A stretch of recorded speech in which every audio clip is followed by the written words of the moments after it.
Our other topic of the day is that of iteration.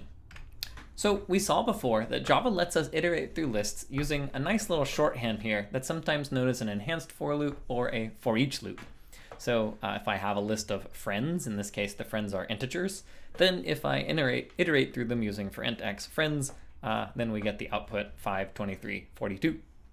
So what I'm going to do here is we're going to strip away the magic that makes this possible so that our classes, like for example ArrayDeck or LinkedListDeck or whatever else you build, can also support this nice syntax.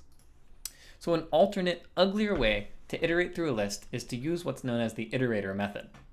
What I can do is, instead of saying for int x equals friends, I can say iterator of integers, seer, I'm calling it the seer, equals friends.iterator.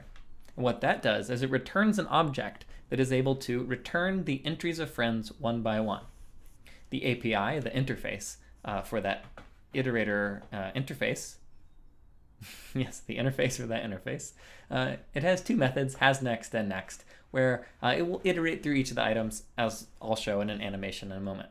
So in other words, this code right here is exactly identical to this code on the right. They have no difference. It's just that this is shorthand for the code on the right. So how does this code actually run? Well, here are the friends. This is the friends list. And when we iterate through it, the seer variable initially is looking. When we say iterator seer equals friends iterator, it's looking at this first entry of the list. So we go and we say, while seer.hasNext, is that true? Is there something left? Yes. So in that case, we will print out seer.next. And seer.next does two things. One is it returns the next value, and two, it advances itself, whatever that means.